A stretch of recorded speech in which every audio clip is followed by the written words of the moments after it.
Good afternoon, viewers and listeners of Concerned Citizens Media. Welcome back again, and nice to have you here. Today is November 17, 2021. I'm here to share some news and reading, and also sharing some videos from different media. So, uh, the fight for Mille, you know, to cut that line, to choke Abiy Ahmed main supply line is still on the way. No breakthrough so far. So heavy fighting uh, to capture Mille or the borderline, the main import-export line of between Ethiopia and Djibouti. So that's still ongoing operation. I will report to you when it's confirmed, if anything changed. The other is the fight for Shoa Robit is on the way. TDF and the OLA fighters are about 5 kilometers away from that city. So that operation is still active. The terrorizing operation against Tigray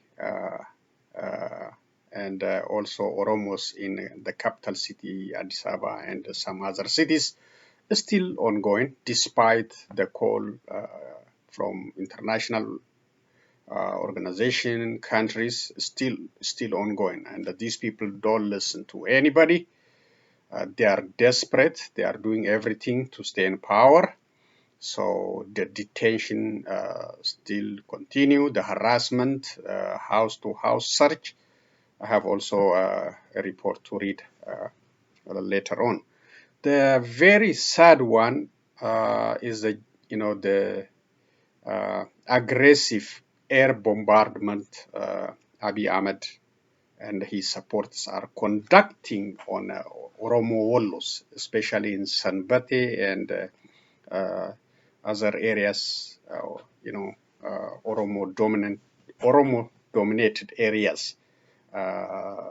6 times a day or more, air bombardment, drone attacks happening against these residents, and no military activity in that area. It's already controlled by Oromo Liberation Army and the TDF.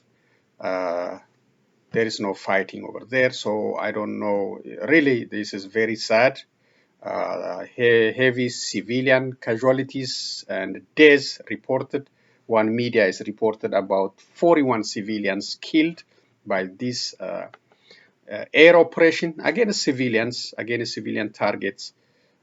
This is a revenge against that population.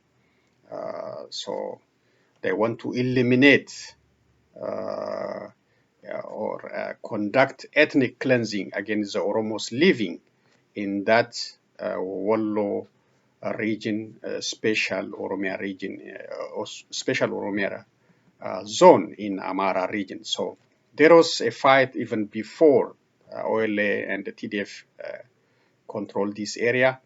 There was a conflict. Now, so those who have the upper hand,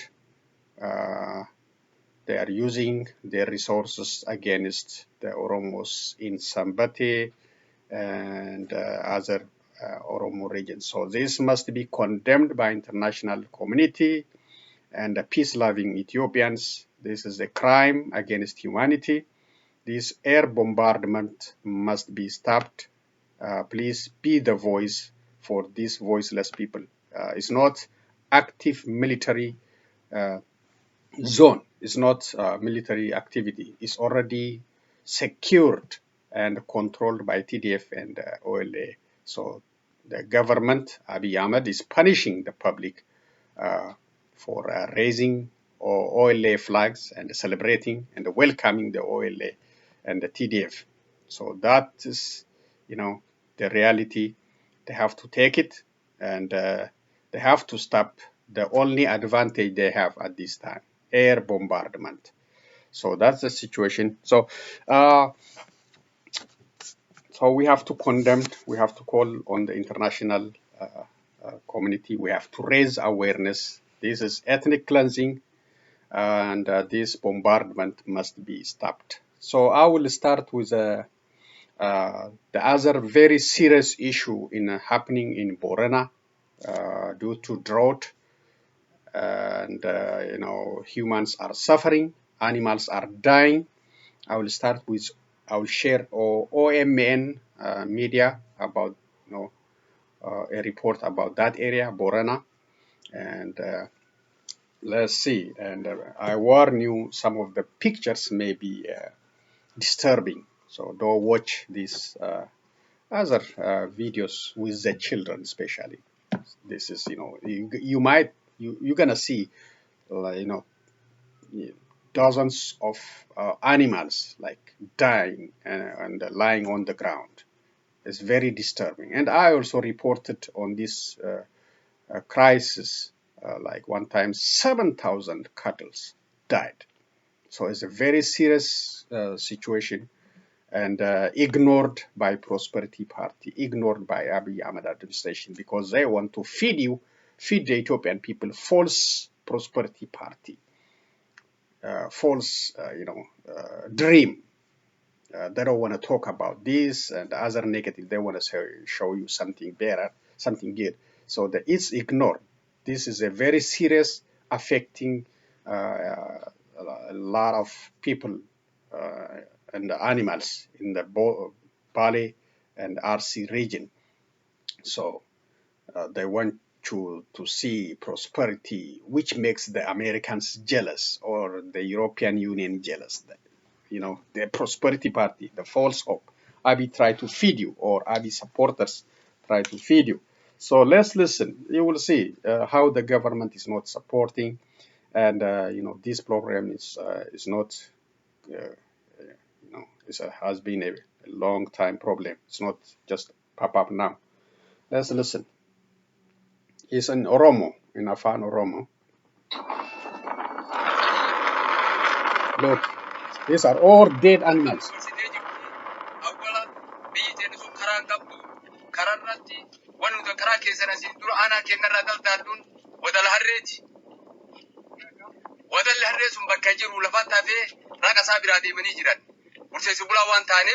waan aanan keenya horsiisi bulaa ta'eef rakkoon sun harkaan qabdi waan nun fidamnu sun dabartee jirti. Ittaansee taanitti ta'u re'ee jedhanii dur wanni suniin gaara keessatti hin duutu. Wanni sun amma gubattee jirti. Bishaan lafa teennaa duratti marroo roobaa bishaan garbaa dhufa. Bishaan garbaa suniin hin jiran. Bishaan garbaa yeroo isaan dhuman bishaan dhanaanaa akka bishaan roobaatti makaman dhugnee jiraan. Bishaan sun ammoo soogdee deebi'anii nama garaa muranii saniin dhumuu jirti dubartii fi ilmi xiqqaan bahaa inni saniin dhumee jira. Tahoriitii irraa sabbarree jirra. Gaalli kelee fa'aatan sun lafatti hafee bakka jiranii wanni kaasu jiraniin tifta. Dadhabanii oolii dhiiftee ilmeen kulliin jalaa dhumtee inni goggogee kormaan ala du'ee kun dabree kuntu deemuuf jira. I was talking about very serious shortage of water, and they are drinking salty water, getting problem, and losing the animals.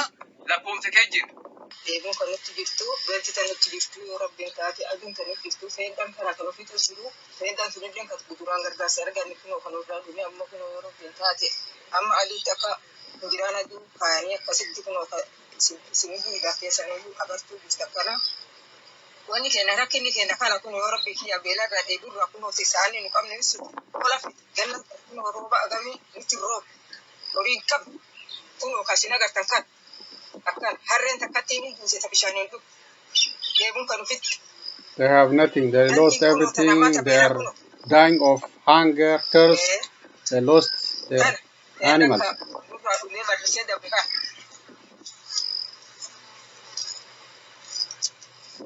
They have no food, no water.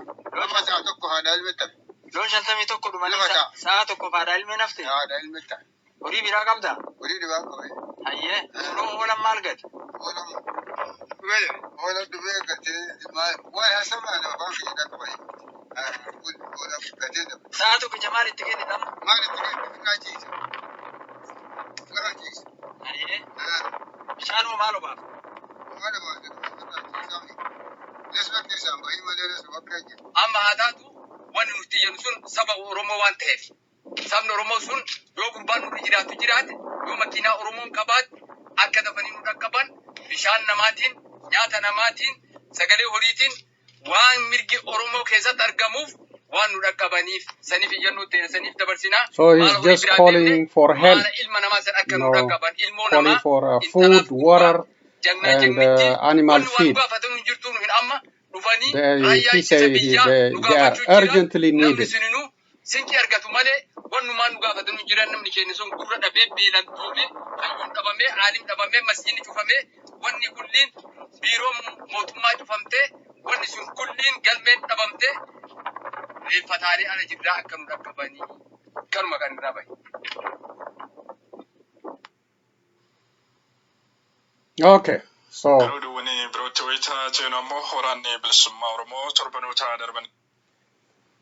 that's a very serious emergency situation in Borena, and they deserve the call for immediate attention. They don't have food, they don't have water, there is no help coming from the government. They are calling on Oromos and other humanity to help them. So the government don't want to hear about this thing. They don't report on their government media. FANA is not reporting. ABC is not reporting. ISAT is not reporting. Walta Media is not reporting. OBN is not reporting. So they want to hide it. They don't care about the animals and human beings suffering and dying in that area. So they are calling on the international community and the Oromos especially to help them out. They are urgently in need of water, food for the human being and for their animals plus other necessities. So I know some individuals like Raya Bamecha, they are created fundraising and created bank accounts on you might see on Facebook. So please help them out. This is not the hunger, famine doesn't have boundaries, doesn't have race.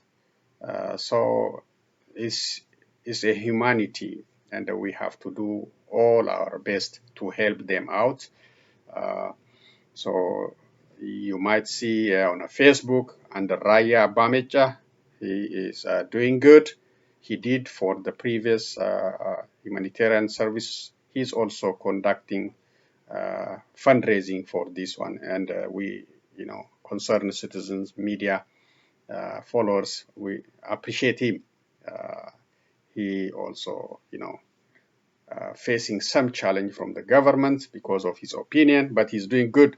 So thank you, Raya Bamencha and others doing a great deed for Bali, RC area victims of drought and hunger. So let me move to the other news items in reading. Then I will come back to other videos. Okay, let's see. Thank you again for joining me. Let's see. Okay. This is about also that area. It might be this, repetition, but this is Addis Standard reporting on the drought in Borena. Residents say drought in Borena worsening. Regional governments say utilization of zones under groundwater could be lasting solution. Gumi Suricho, a resident of the Borena zone, Dillo Warada told Addis Standard, since the breaking of news about drought in Borena, everyone from individuals to institutions is relying to support us. Admiring the response from the Oromo community, uh, Gumi, however, argued that such support will not over the lasting solution. He explained, the aid is not reaching everyone. It will not prevent more cattle from perishing the looming hunger. He went on to criticize the response from the regional government, saying the government is hiding the problem to protect its image, causing more people and the cattle to suffer. So Prosperity Party, they care about their image, not about humanity suffering. So the drought in the southern part of Oromia, especially in Borena and the Gujii Zone, made thousands of livestock perish. 500,000 residents depend on livestock products are now longing for aid. The severity of the drought in the Borena zone is to the extent that all 13 waradas face shortage of cattle food and water. This caused 35,000 cattle deaths and around 70,000 are weak, unable to move without human assistance. That's terrible. That's terrible. I'll repeat. 35,000 cattle deaths. 35,000 cattle deaths and around 70,000 are weak, unable to move without human assistance. Without human assistance. So thus the government of Ethiopia is hiding all this problem with such magnitude. They care about their image. They want to talk about Prosperity Party. That's very troubling. Dulacha Duba, another resident of Borena zone, complimented Gumi while describing the fundraising activities and the response to the crisis as momentary relief. We are receiving aid that will get us by for the time being, said Dulacha, adding, but the danger is bigger and we need more. According to Dulacha, every household owns cattle in hundreds. Feeding them with grass that comes in 2 trucks and water fetched from long distance cannot sustain them for very long. He asks, it is concerning, how long will we last like this? Dulacha explained, livestock is the only asset pastoralists have. Their cattle have perished. The cost of goods is higher than ever.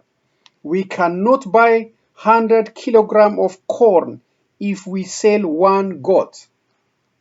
We fear that people may start dying of starvation.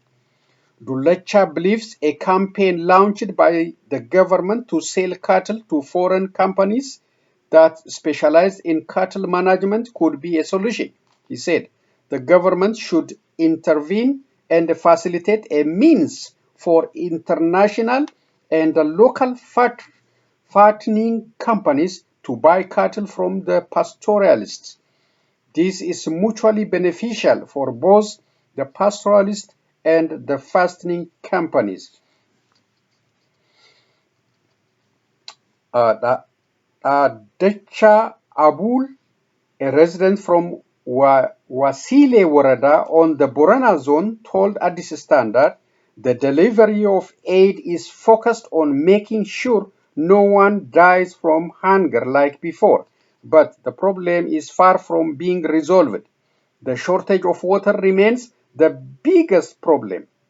Addis Standard previously report has revealed the deaths from starvation of an elderly in Wachile Warada, something the local administration refused. So that's a very serious problem, very challenging problem for the residents of Borena, Gujii zones, and it needs, global attention. International human right organization, humanitarian organization, especially, they have to help, those farmers suffering, losing the only asset they have. Their cattle are dying in thousands. The one they have, they cannot move by themselves. As I said, it's 70,000 plus. So they need urgent assistance, and the government should stop hiding it. They should call international organization to help instead of hiding and instead of feeding false hope, false prosperity for Ethiopians. So they have to stop. They have to stop, and taking cattle, goats, and other things to the war front. They have to feed these people. They have to pay attention, stop the war, and help these people, and also let the international organization, international bodies, Europeans, US, know this problem. This is a problem with a huge magnitude. Okay, Ethiopia right body concerned about detention under state of emergency. Ethiopia's state-appointed right commission said on Wednesday some human rights were not being upheld during the current national state of emergency, expressed concern about the condition in detention centers that it was unable to access. Overall, in its investigation, the Commission has found that the state of emergency was not executed in a manner that upheld the principles of human rights, such as utmost necessity, proportionality, and impartiality. Ethiopia's Human Rights Commission, EHRC, said in a statement. Government spokesperson Lagasa Tullu, police spokesperson Fasika Fanta, and the spokespersons at the Attorney General Office, Awal Sultan, didn't immediately respond to the request for comment. The 6-month state of emergency allows suspects to be detained without trial for as long as the proclamation lasts and allows house-to-house search without warrant. Thousands of people are estimated to have been arrested across Addis Ababa since the state of emergency was declared, Ethiopia Human Rights Commission said. Ethiopia Human Rights Commission also said it was denied access to many detention centers. Most detainees are being held in police stations, and when they get too full, in youth centers and schools, Ethiopia Human Rights Commission said, adding some are taken to Abba Samuel High Security Prison. EHRC only obtained complete data from Kirkos, an Addis Ababa district where 714 people were detained as of November 11. It called for the immediate release of vulnerable detainees, including the elderly and breastfeeding mothers. Detainees, many of whom are Tigrayan, believe they were arrested for their ethnicity, the Ethiopian Human Rights Commission said. Police have previously said the arrests are not ethnically motivated, but they aim at detaining TPLF supporters. Some detention centers are overcrowded and do not provide adequate access to health care. Ethiopia Human Rights Commission. So, this is Abiy Ahmed appointee. Uh,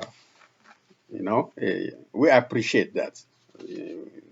Usually, the Abiy Ahmed appointees try to cover everything. They don't want to talk about this guy. It looks okay now. Sometimes try to cover for Abiy Ahmed, but concerned citizens media appreciate this guy, even though he is appointed by Abiy Ahmed himself and could be paid by Abiy Ahmed. So that's the situation, and they are out of prison cells now, for especially for the Tigrayans.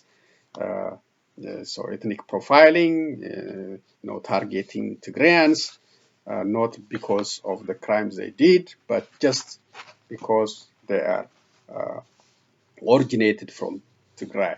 So this must be stopped. This must be condemned by international community, and we call on the international communities and the peace-loving nations to condemn Ethiopia's practice. I know the United Nations condemned, the US condemned, the European Union condemned, but I think this thing require something more than expressing concern. This is very bad sample, very bad model for Ethiopia and other countries. Attacking, targeting, individuals based on their ethnicity or based on their religion. This is wrong. This is wrong. This should be condemned with the strongest term. And Abiy Ahmed, I think he is doing all the dirty work to save his seat in Arat Kilo. He's doing everything he did in Oromia. He allowed, assassination of youth in public, and the assassination of prisoners, taking them from prison and killing them and throwing them by riverside and forest. So they practiced. They do everything to save their power, not to save Ethiopia. This conduct does not save Ethiopia. This will, uh, have very serious consequence. So this targeting of individuals based on their ethnicity and religion must be condemned with the strongest term. 10 anti-coup protesters in Sudan killed by gunfire, dozens wounded, medics say. Khartoum. Security forces shot dead at least 10 people and wounded dozens as thousands of Sudanese protested against last month's coup in Khartoum and other cities on Wednesday, medics say. The protesters marching in neighborhoods across the capital and its twin cities of Bahri and Omdurman demanded a full handover to civilian authorities and for the leaders of the October 25 coup to be tried in court. Security forces fired live bullets and tear gas after mobile phone communications were cut earlier in the day, witnesses said. The coup forces used live bullets heavily in different areas of the capital, and there are tens of gunshots injuries, some of them in a serious condition, said the Central Committee of Sudanese Doctors, a group medics aligned with the protest movement. It reported 10 deaths, including 7 in Bahri. One US-01 main road in Khartoum, protesters burned tires and chanted, "The people are stronger and retreat is impossible." Others carried pictures of people killed in a previous protest and Abdullah Hamdok, the civilian prime minister who was placed under house arrest during the coup, with the slogans, "Legitimacy comes from the street, not from the cannons." Images of protest in towns and cities including Port Sudan, Kassala, Dongola, Wad Madani, and Jenia were posted on social media. Security forces were heavily deployed on main roads and intersections, using tear gas to prevent gatherings, witnesses said. Bridges across the River Nile were closed. There was no immediate comment from security forces. Military leader Abdul Fattah al-Burhan has previously said peaceful protests are allowed and that the military does not kill protesters. But this is false. 10 killed, more injured. Credit Reuters. The United States and Kenya strategic partnership. This is a fact sheet. It's a multiple pages, but I will just read a couple of paragraphs. Secretary Antony Blinken visits Kenya from November 17 to 18, where he meets with President Uhuru Kenyatta and the Cabinet Secretary for Foreign Affairs, Ambassador Rachel Omamo, to discuss the partnership between the government of the United States and Kenya. The United States and Kenya partner on multiple global priorities, including ending the COVID-19 pandemic and investing in health, addressing the climate crisis, building more inclusive global economy, and strengthening democracy and respect for human rights. In addition, the United States and Kenya are working together to address regional priorities, particularly ending the crisis in Ethiopia, fighting terrorism in Somalia, and restoring the civilian-led transition in Sudan. US-Kenya relations. The United States and Kenya established diplomatic relations in 1964. Our bilateral engagement has expanded greatly since Kenya returned to multi-party democracy in 1992. The United States and Kenya elevated our relationship to a strategic partnership in 2018 and held our first bilateral strategic dialogue in Washington, D.C. in 2019. The bilateral strategic dialogue is built on 5 pillars that underscore the breadth of our mutual interest across the areas of economic prosperity, defense, democracy, and civilian security, multilateral and regional issues, and public health. The United States provided over $560 million in bilateral assistance to Kenya in fiscal year 2020. This assistance supported integrated programming across our pillar of partnership.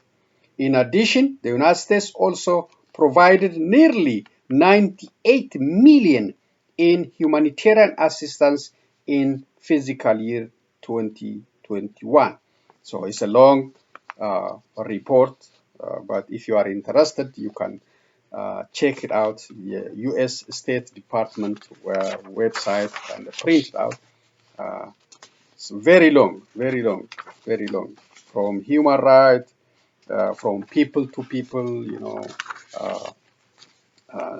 student visas, U.S. visitors to Kenya, scholarships, so many things, but I don't want to waste your time on this one. But if you are interested, just check it out, U.S. State Department website.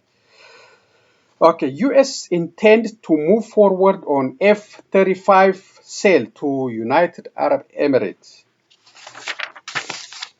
The United States intend to move forward with the sale of 50 F-35 stealth fighter jets to the United Arab Emirates, but there must be a clear understanding of Emirati obligation, a U.S. official said on Tuesday as progress on the sale slows. We continue consulting with Emirati officials to ensure we have unmistakable, clear, mutually understanding with respect to Emirati obligations and actions before, during, and after delivery, said Mira Misnik, Deputy U.S. Assistant Secretary of State, on a call with reporters without elaborating on what the obligations were.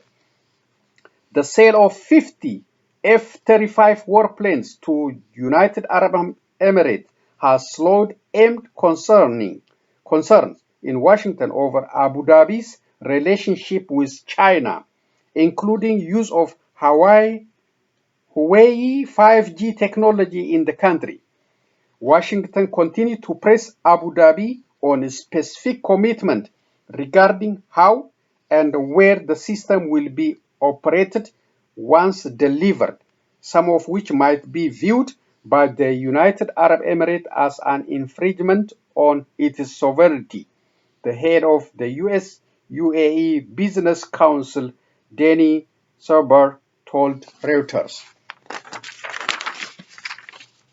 Chinese involvement in the United Arab Emirates' next generation of communications and data networks, China's presence at United Arab Emirates naval ports, and China's offer of certain sensitive military technologies to the United Arab Emirates are also significant sticking points complicating closure of the F-35 deal with US. The United States, under then President Donald Trump, agreed to sell the warplanes after the United Arab Emirates last year established ties with Israel. President Joe Biden's administration has said this year it would proceed with the sale. So that's a challenge. Chinese are everywhere. Chinese are also in, supporting Abiy Ahmed. That's a challenge. Okay, this one more to read and that's it. Biden bans Nicaragua officials from entering the United States. U.S. President, President Joe Biden on Tuesday banned members of the Nicaragua government from entering the United States as he issued a broad proclamation in response to an election that Washington has denounced as rigged in favor of Nicaraguan President Daniel Ortega. Biden's travel ban applied to all Nicaraguans elected officials, apparently including Ortega and his wife, Vice President Rosario Murillo, in addition to security force members, judges, mayors, and others seen as undermining democracy in the Central American nation. What happened to the Ethiopia? Why? What happened to Eritrea? Only just a few individuals. Now is targeting the president, vice president, and the wife. Why the United States exempt Isaias Afwerki and Abiy Ahmed? What is the issue? They have to be tough on these individuals. They are the one ordering all the atrocities. So this is a very tough on Nicaragua officials. The representative and abusive acts of the Ortega government and those who support it compel the United States to act, Biden said in the decree. Biden's order came just a day after the United States, Britain, and Canada imposed targeted sanctions on lists of Nicaraguan officials in concerted response to the November 7 election that many countries have called a sham. They took action after Ortega's re-election to a fourth consecutive term after jailing political rivals and cracking down on critical media. Ortega, a former Marxist guerrilla leader, has derided his U.S. critics as Yankee imperialists and accused them of trying to undermine Nicaragua's election process. Cuba, Venezuela, and Russia have offered Ortega their backing.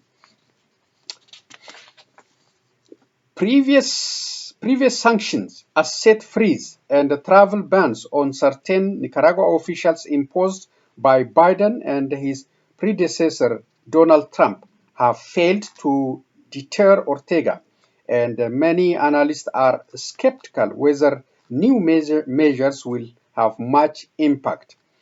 The Organization of American States, OAS, adopted a resolution on Friday saying Nicaragua's election lacked democratic legitimacy. 25 nations voted in favor and 7 abstained, including Mexico, Honduras, and Bolivia.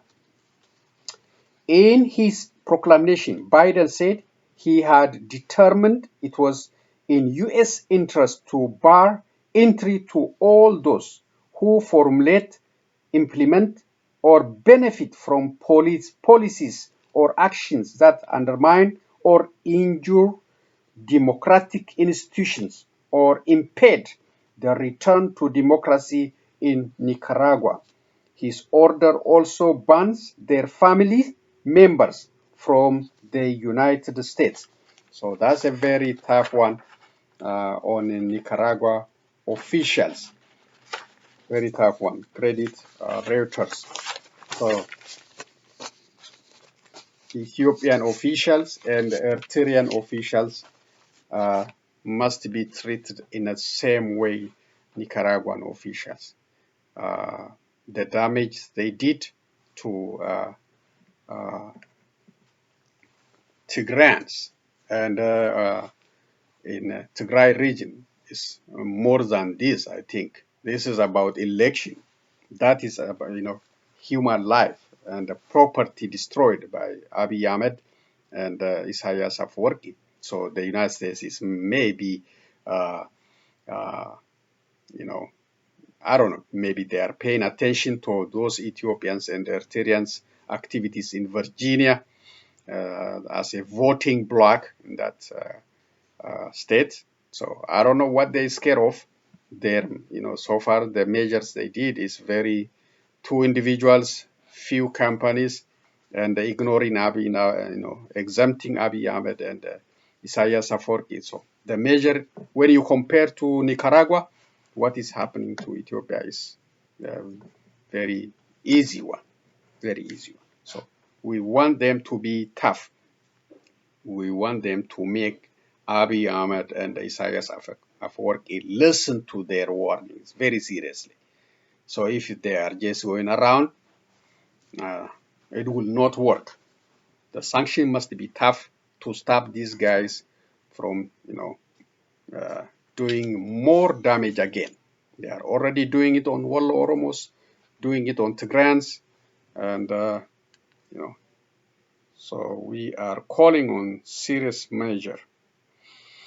Okay, let's share a couple of videos and end today's presentation. Thank you again. See.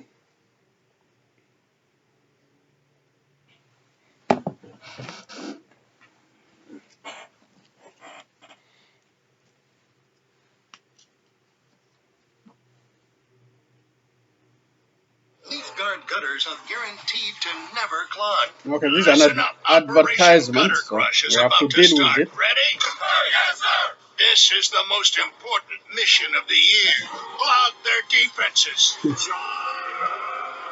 Humanitarian Foreign Affairs Network. I am your host, the voice of reason. I wanted to do a quick addendum to the previous video that I did about the State Department ordering U.S. citizens and other peoples from other nations to leave Ethiopia, the former state of Ethiopia. And the reason I wanted to do this is to try and explain one of the main reasons for the foreseen evacuation from Addis Ababa, also known as Fenfene. But right now, there has obviously been a state of emergency declared inside of the former state of Ethiopia. And within the context of that state of emergency, it allows law enforcement entities and paramilitary entities to conduct warrantless searches, house-to-house searches without warrant. It also authorizes these armed groups to detain people without really any sort of probable cause or reasonable suspicion. And you could be detained for periods of up to 6 months without any other cause other than the lone suspicion that you could possibly be an operative for the Tigrayan Defense Forces or the Oromo Liberation Army. And with that being said, again, there's no due process other than a possible criminal entity declaring you a person of suspicion. And again, as I talked about before, as we're seeing some of these criminal elements in society being promoted to a regional militia, then of course you will have those criminal elements utilizing the current state of emergency to get into people's homes, to possibly hold a person hostage because of what is occurring. And again, the holding of hostages would be, of course, for a monetary gain, as would the entering of a domicile for a warrantless house-to-house search. And especially if we're starting to see these irregular militias start to pop up inside of Addis Ababa, then it puts at risk all kinds of people living in the city itself. So again, I just wanted to stipulate that and let everybody know that is one of the main reasons right now is the suspension of all normal due process rights under this Emergency Act, and this could be extended for an indefinite period of time. So again, that is what I wanted to let everybody be aware of. And if you are in that city, be very, very careful. Have a great day, everybody. Okay, so I like this guy. Fast food I like workers his say analysis they are overworked and underpaid. about Ethiopia. Complaints that have become more common during the pandemic as more people leave their jobs for health and other reasons. Fast food worker Ayana Leon says she's had enough. We're understaffed, we're not appreciated, we're overworked, sometimes working 12 hours a day, not getting the breaks that we deserve. They don't seem to actually care about us as people, they just care about the money. Thousands of cooks and cashiers in California's fast food restaurants have walked off their jobs demanding better working conditions, wages, and hours. They want a pay increase to $15 an hour, medical insurance, and most importantly, a union that would fight for their interests. We want to get a union. We get a COVID and they don't care about us. They don't want to pay us. And now we don't have a distance, no gloves, no sanitizer. The pandemic, say fast food workers, was the last straw.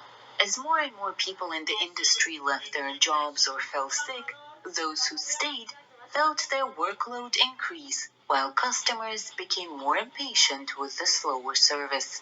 There's customers that have been so mad because since we're so short-staffed, our store has to close very early, or we have to, we're just not open certain days because we don't have, many staff, and customers will get mad. We always try to get the customers face masks, but they were like, why?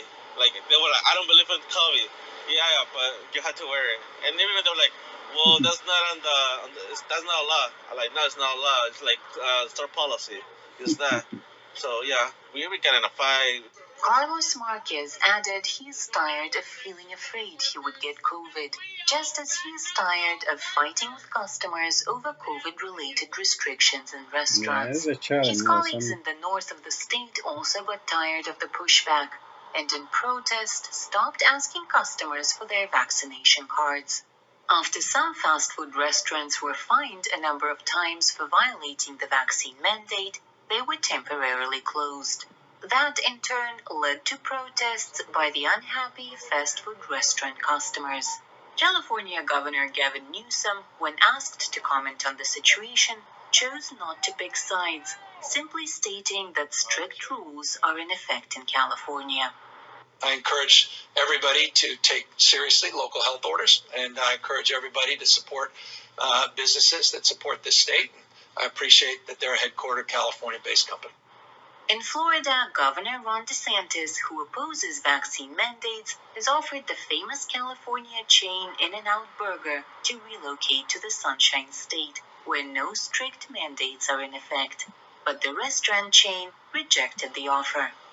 For Angelina Bagdasaran in Los Angeles, California, Anna Rice, VOA News. Okay, one more short video, then that's in. Advertising on YouTube helps me reach engaged customers like Jenna, who's been searching for landscapers on Google. So when she watches YouTube, my ad's there with a link to energy. Kenya is a model of investment in renewable energy, which now provides 90% of this country's power. And Kenya is one of the few countries worldwide that has set a target of 100% renewable energy by 2030. That's leadership. And leadership that, as I told the Cabinet Secretary and President Kenyatta, we like to be able to brag on around the world because it sets a powerful example. We're very proud to partner with Kenya on these efforts. For example, our Development Finance Corporation has facilitated nearly $600 million in investments in wind farms and other renewable projects in Kenya. And we want to do more work together in this space because clean energy infrastructure creates good jobs, it contributes to a stronger economy, and of course, it's critical in the fight against climate change. More broadly, we're proud of the strong economic relationship that our countries have built, which includes about $1 billion in annual two-way trade. And recent American private sector investments in Kenya across sectors, ranging from food processing to telecommunications, total more than $725 million, including $93 million in investments in Kenya's small and medium-sized enterprises generated through the great work of U.S.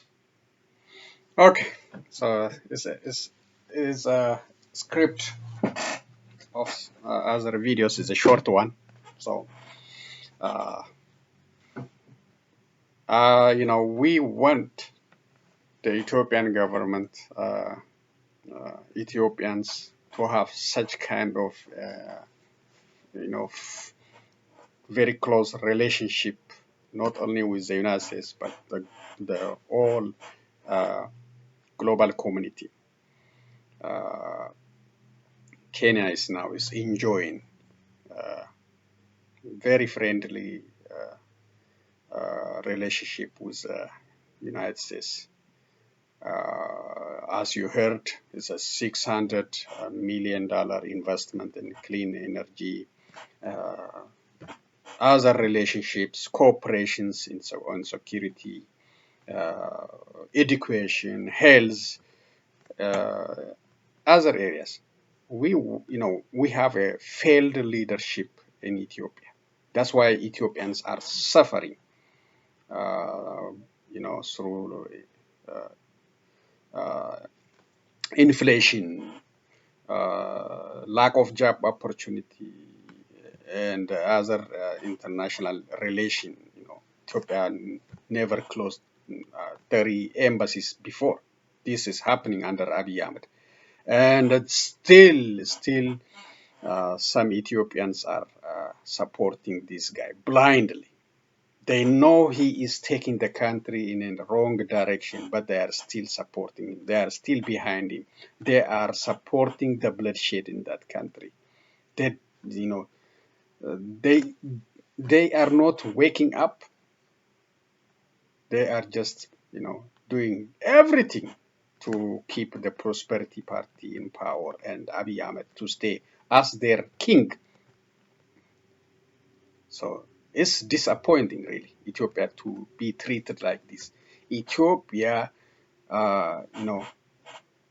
should be the first to be visited by U.S. Secretary of State or Biden or other international leaders, because that country is a key in that area. But Abiy destroyed that country, and Abiy supporters destroyed that country.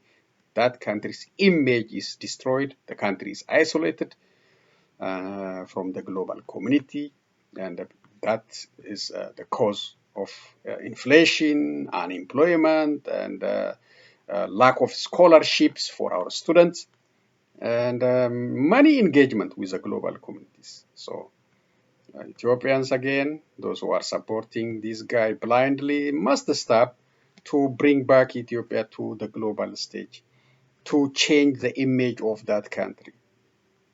So for one guy, 100 plus million Ethiopians shouldn't be suffering for one guy, to keep one guy in power and his close associates. So Ethiopians, wake up like Sudanese, wake up like other, like restaurant workers. Demand your right, demand your freedom. Don't just go like a horse with a blinder,